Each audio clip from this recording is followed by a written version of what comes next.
you for making us feel at home this morning. And thank you for the mix of the old and the new, and the traditional and the new, and I love it, and I hope you do too. I'll leave you to decide at the end of this whether you think it's the old or the new, or somewhere in between, I don't know. But anyway, so I haven't got an exhortation specifically based on Acts chapters that we've read, but there is a chapter in Acts that I do want to focus in on, and at the end of the day it's all one story, isn't it? It's all one connected story. This is the continuing Acts of Jesus that we're reading, right? It's not the Acts of the Apostles so much as this is the continuing Acts of Jesus, okay, through the Apostles. So that's how we need to understand this whole kind of record. And in particular I want us to go back to Acts chapter 8 in actual fact, but there are a couple of kind of stepping stones that appear in the readings that we've just done, which provide a little bit of a link, or it created a bit of a link in my mind at least anyway.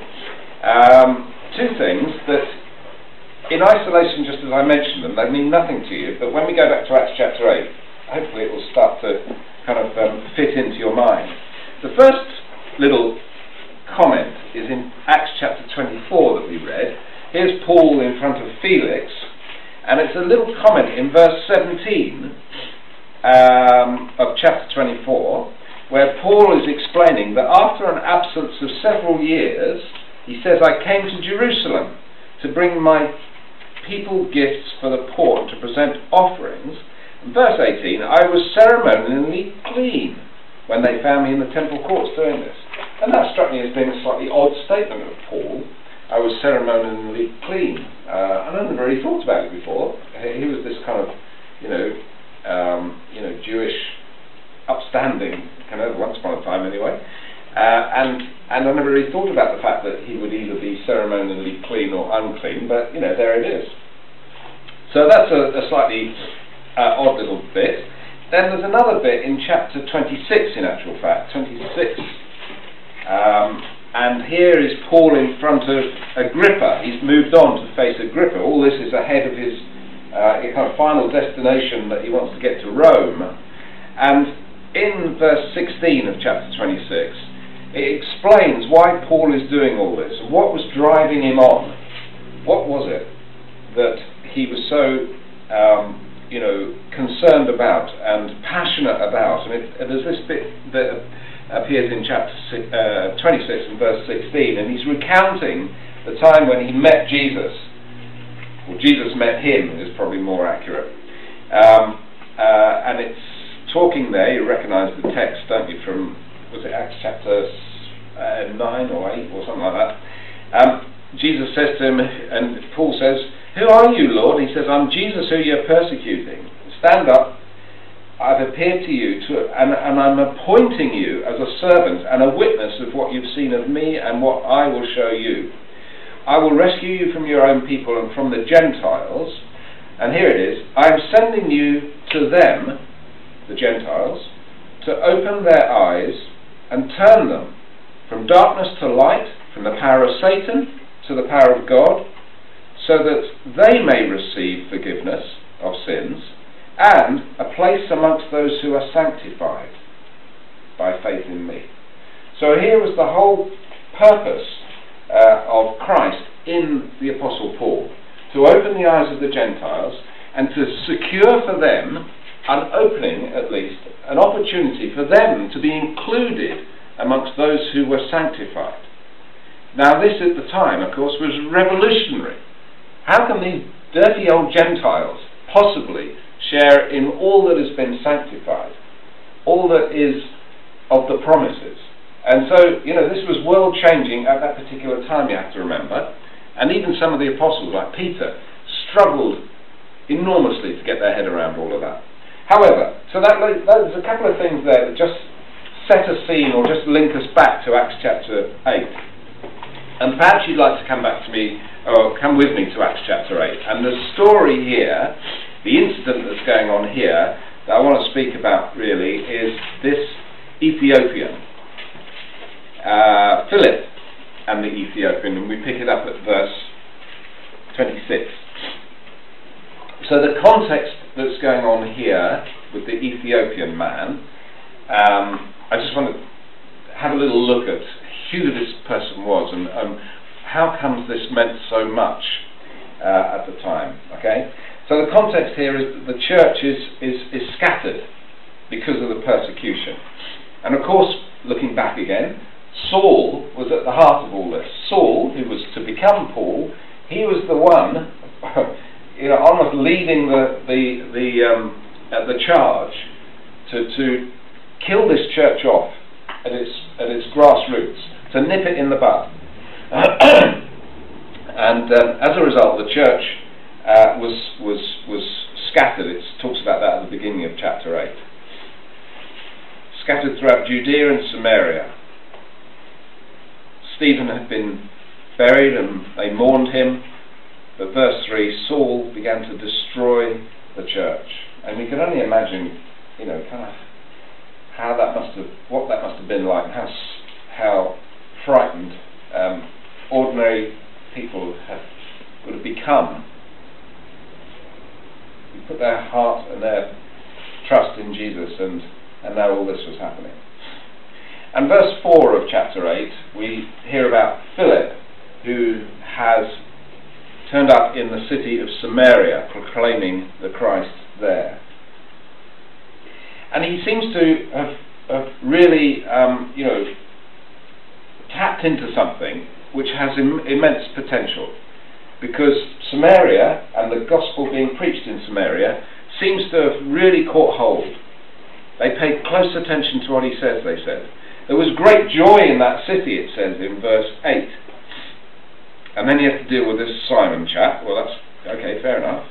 But then the response is so great that it seems as though, if you pick it up in verse 14 of chapter 8, that the big guns come down to have a look and check it all out. So John and Peter, these heavyweights, come down to support what's going on in verse 14 through to about 16, 17. And that must have been a great encouragement to Philip, to have the support of Peter and John alongside him. And then comes this kind of message to Philip, which is variously described as a sort of, as an angel, and in verse 29 it's described as the Spirit, to go and find a particular individual on a particular road journey at a particular time of a particular day.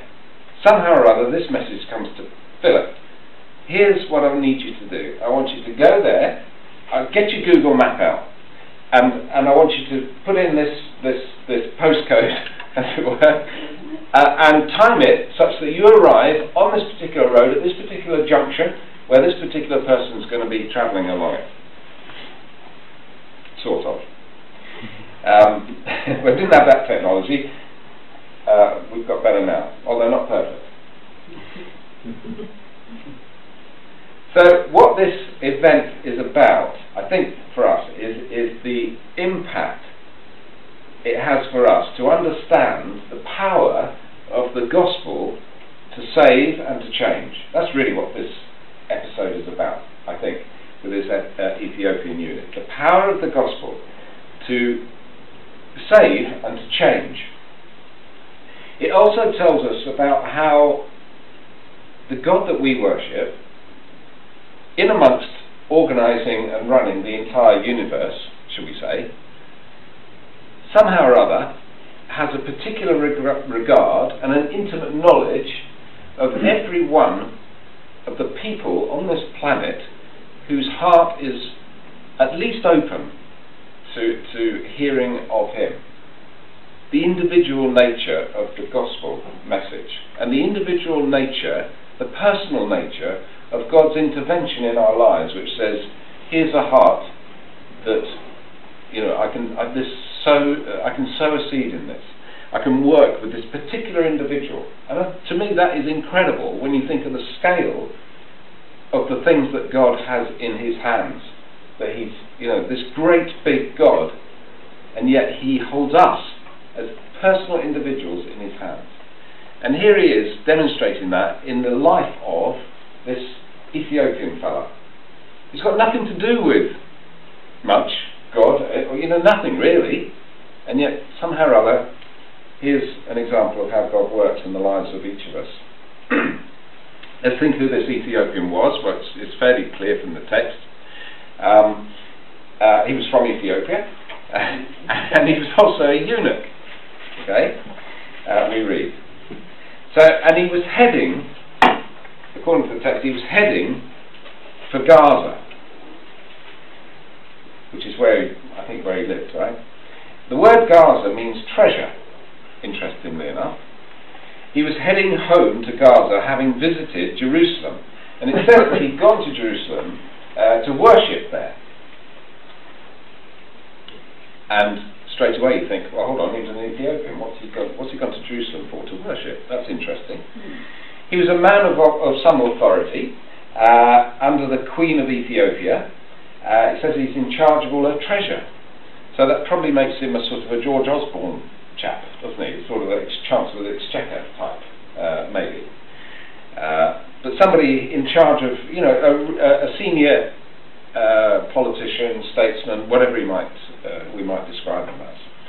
And don't forget, Ethiopia wasn't the kind of poor, we can't have an image of Ethiopia from more recent times as being a devastated, starved and sort of. It wasn't like that in those. It was more like the breadbasket of the region. It was very fertile and very, it wasn't a poor place like it is today, or has been in this last generation or two. He was probably a proselyte. In other words, somebody who converted to Judaism. Maybe that's why he was going to Jerusalem to worship. Now, what's the background to that? How did he become that?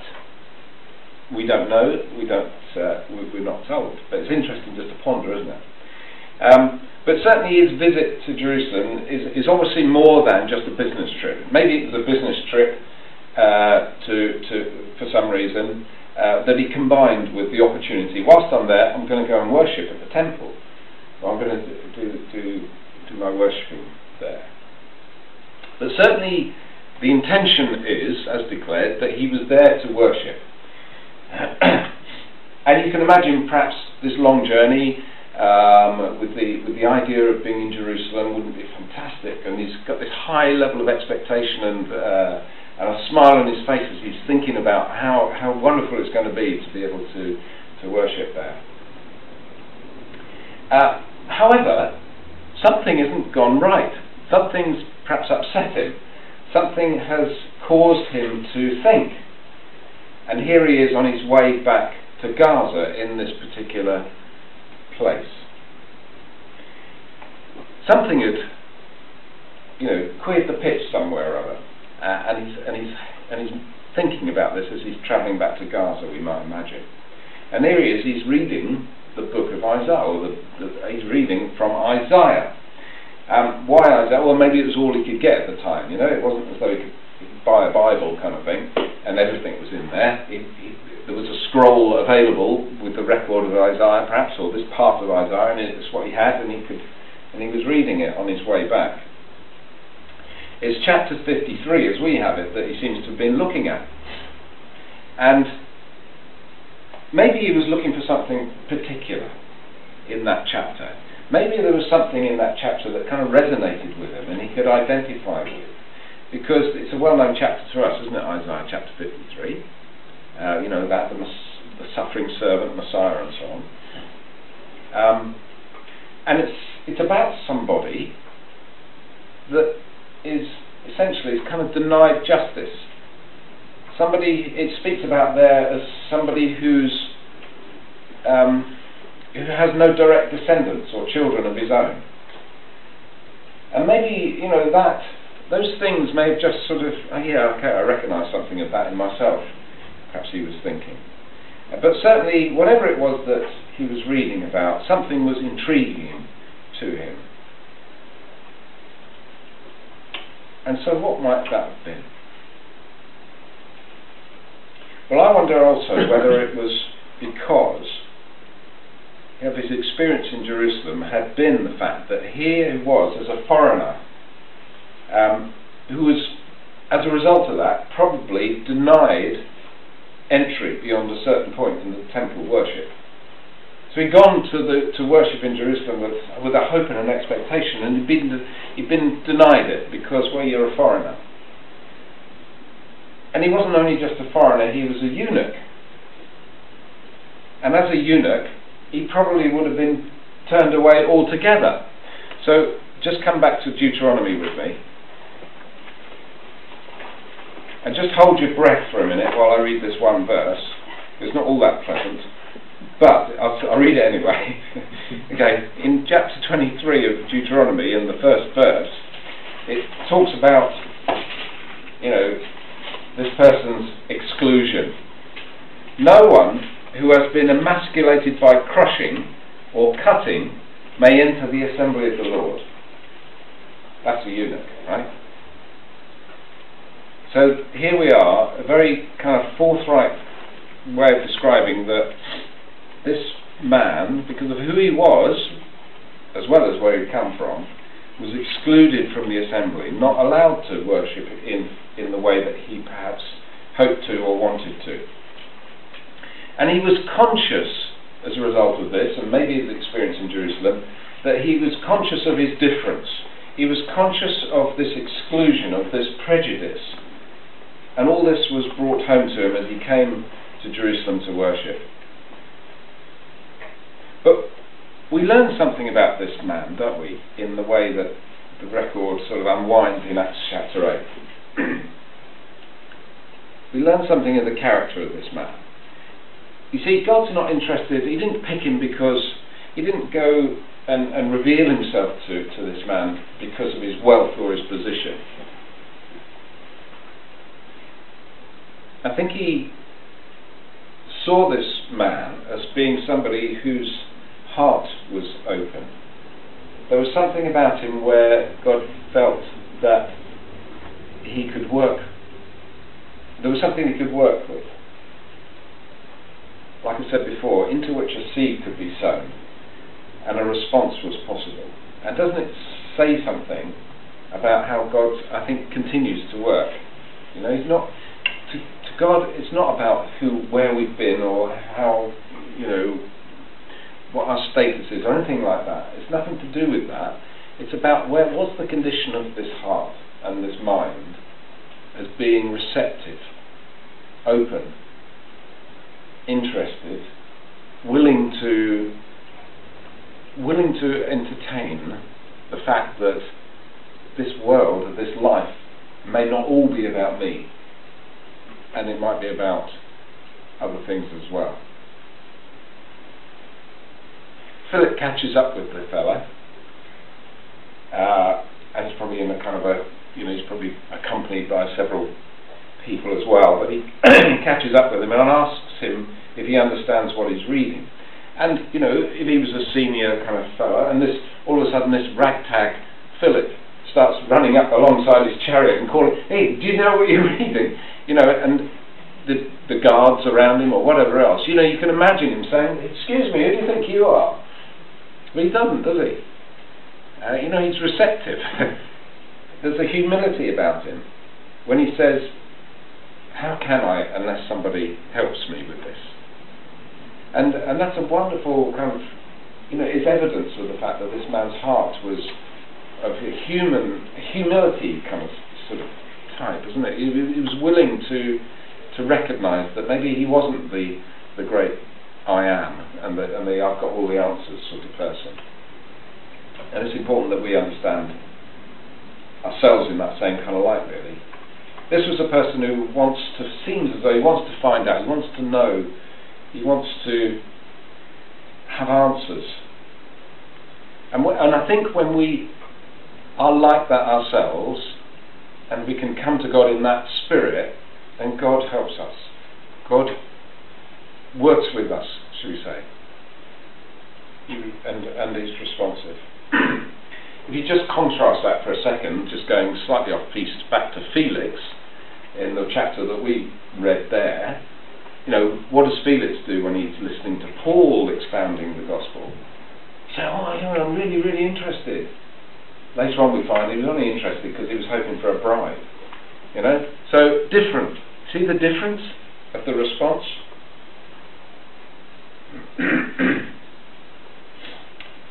Let's come back to this Ethiopian, because he's reading about someone who has made himself a sacrifice for the sins of others. And he's wanting to explore what that means. Whose sins? Is he talking about my sins? And so Philip does what Romans 10 tells us to do. So I'm just going to go to Romans chapter 10 and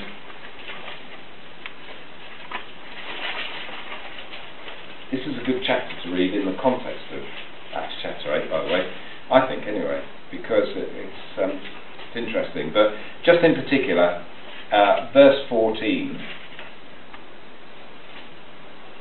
how can they believe in the one of whom they have not heard? How can they hear without someone preaching to them? How can they preach unless they are sent? And that sort of speaks about the Ethiopian, it speaks about Philip as well in that little context, doesn't it? How can he understand unless somebody's able to help him understand and explain? And really interesting, as it is written, how beautiful are the feet of those who bring good news. I mean, that's Philip in that particular instance, isn't it? He's running along with the good news. Here he is, the feet of those who bring good news, being portrayed in that instance by Philip. Okay, so he's preaching the gospel to him, helping him understand, and I suspect that it's likely that he did the whole thing from Isaiah. Well, why wouldn't he? If he had, supposing he had the whole of Isaiah, and that was all he had with him, you know, he's expounding the whole of the gospel from the book of Isaiah, and it's possible to do so, isn't it? Why? Because Jesus is everywhere in the book of Isaiah. He's there as from his expected birth in chapter 9 through to his, you know, the wonderful counselor kind of part, you know, the Son of God, the sovereign majesty of Christ, repeated references to the servant king, and so on. So it's possible, I think, to preach the gospel in its, you know, in its essence, certainly from Isaiah. But I wonder if actually it's Isaiah chapter 56, as we have it, that may have been the real kind of heart of where he based his talk from. Not that he was talking in that kind of way, but do you know what I mean? I wonder whether he went to Isaiah chapter 56 as we've got it, because it resonated most strongly with this Ethiopian. Have a look at Isaiah chapter 56. It's almost as though it was written for him, right? So, what does it say in verse 3 of Isaiah 56? Let no foreigner who has bound himself to the Lord say, the Lord will surely exclude me from his people. And let not any eunuch complain, I am only a dry tree.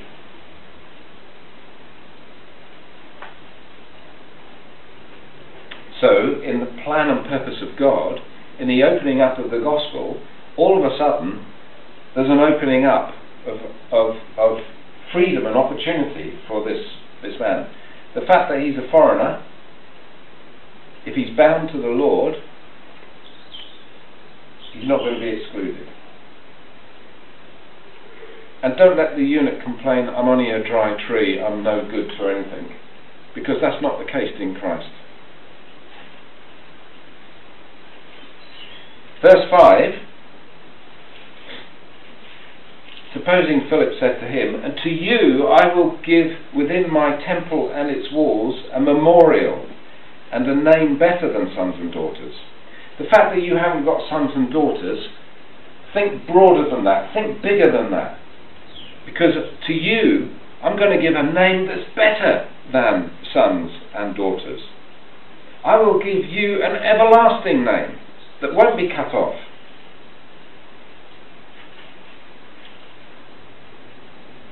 Think what that might have meant to that individual at that moment, as he's just come from Jerusalem and all the sort of can do this, can't do that kind of world, and he meets this Philip fella And all of a sudden, everything that would have been so hard for him to take because of his condition, because of his background, where he came from, all of a sudden is transformed from this gospel that's preached to him. And verse 6, foreigners who bind themselves to the Lord to serve him, to love the name of the Lord and to worship him, all who keep the Sabbath without desecrating it and who hold fast to my covenant, these, Mr. Ethiopian Eunuch, I will bring to my holy mountain and give them joy in my house of prayer. Well, he didn't have joy in the house of prayer where he'd just been, but now, this is what is meant, this is what the gospel has done for him. So specific, so relevant to this individual, it could have been written for him. I think that's incredible. So here's a man whose job was about managing treasure. And he's heading for a town called Treasure. And on the way, he finds treasure. The treasure of the gospel of Christ. The treasure of knowing that he, in faith, can belong to something which is just amazing and so far-reaching and so inclusive. And he's transformed by this experience and by this revealing of the Scripture. Thank you to Philip. He's transformed from a situation of sadness into rejoicing. He's transformed from the world of exclusion to a world of inclusion. From confusion, because he didn't really know what it was all about, he couldn't work it out, from confusion into transparent understanding. It's so clear, it's so obvious, and it's so personal that I can respond to it. From a situation of prejudice, because of, people were judging him and where he was from on one level, from prejudice to acceptance. That's the transformation. From somebody who was completely lost and cut off, somebody who was totally found, who's found treasure beyond his wildest expectations and possibility. Completely changed by what he read, completely changed by what he heard, what he understood, and by the personal encounter of the acts of Jesus, continuing act of Jesus through the individual which is called Philip in this instance. Perhaps because he was the fastest runner, I don't know. But he was, it was Jesus talking to this man in the person of Philip, for all intents and purposes. No wonder he's saying, stop, I've just got to be baptized into this. I just want this. And nobody's saying to him, yeah, but I've got a 12-part correspondence course to do. We've got an interview to... No, there's nothing like that. It's simply saying, if you absolutely believe this and feel that your heart and mind has been transformed by it, go for it. We'll work out the details. I shouldn't say that, should I? But, let's think about it. So what's the message for us then? Are we changed? Because, believe it or not, we have had that same experience on the road to Gaza. Okay, in a way. So are we changed? We shouldn't forget ever where we've come from. We have come from a place and a position where we are excluded. Don't ever forget it. By our sins, by the fact that our human condition, at very least, has meant that one day past we were completely excluded from any of this. Unclean, ceremonially and any other way as well, unable to enter, shut out until Jesus came. And it's Jesus who has broken down that, what is described in Ephesians, isn't it, this dividing wall of hostility. He's ripped apart the curtain for us to be able to go in with him into the very presence of God, and somehow or other for that to be acceptable and for it to be perfectly good.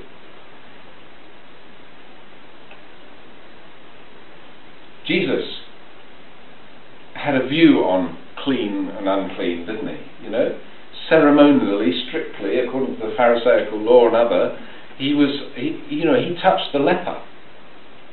He raised the dead and touched the dead. No wonder he was falling out with the authorities. But with Jesus, the point about Jesus is that he connects with our uncleanness. Because in Isaiah, that chapter 53 of Isaiah, he talks about how that he took up our infirmities and he carried our sorrows. Jesus was one who connected with our condition. He aligned himself to us. He understood us and came to be where we are. And in what he did, he secured the victory. Absolutely secured the victory. We've heard a lot about victories this week. David Cameron, victory. Victory in Europe Day, big celebration, bells ringing last night, wasn't there, in London, and all that noise around victory. And yet our victory is, we talk about VE Day. How about a victory forever day? This is Christ and what he's achieved for us. Victory forever. That's what it's described as in Hebrews, isn't it? Sacrifice once and for all. So it's a case of how much we appreciate what's happened to us. We're no longer separated, we are included. Not only are we able to worship, but we have been given that name which is greater than. We've become adopted sons and daughters, children of the living God.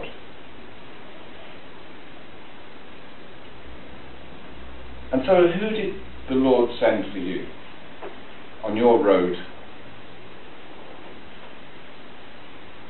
You look back at us, it's interesting, isn't it, to just look back onto your life and think, who did the Lord send for me?